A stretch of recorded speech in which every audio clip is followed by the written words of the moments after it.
Right. Sky News has learnt that care homes are being asked to take in elderly COVID-19 patients from hospitals. Under government guidelines, a negative test is not required before patients are discharged back into care home facilities. One care home owner has accused authorities of importing death into residences. Sky's Lisa Holland has this report. The seaside town of Torquay has long been a popular haven for the elderly. This is Warbury's nursing home, where carers are doing their utmost to protect vulnerable residents from the spread of coronavirus. The communal areas are eerily quiet. People are largely staying in isolation in their rooms for their own safety. There's a strict no visiting policy for relatives. Like so many other homes, Warbury's is battling dire staff and equipment shortages. But even more worrying, the home's owner has told Sky News he's been asked to take in patients from hospitals who are actively suffering from COVID-19. I know that absolutely everybody said no, and there would be a very good reason for that. That would be tantamount to importing death into care homes.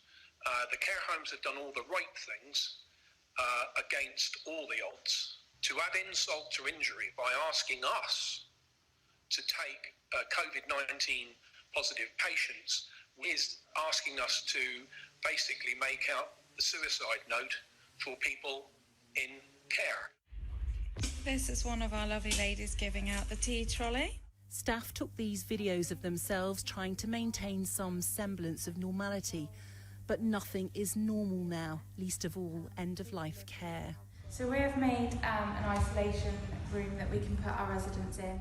Lucy Hall is head of care and shows us where they looked after a resident suffering from a high temperature. The failure to carry out testing in care homes means they'll never know for sure whether he had coronavirus or not. Because of that, relatives weren't able to be present when the 91-year-old passed away. I held his hand. He said he didn't want to go anywhere.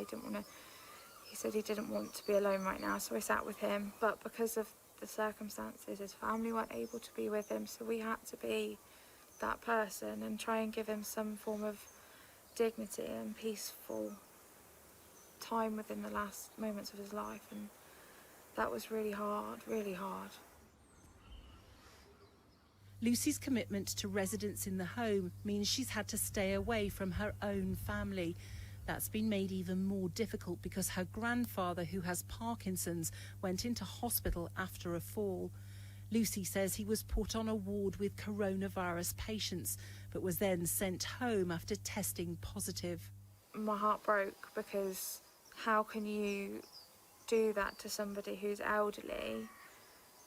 They've got Parkinson's. Yes, they are old. But I felt personally, and as a family, we felt that they were basically sending him home to die.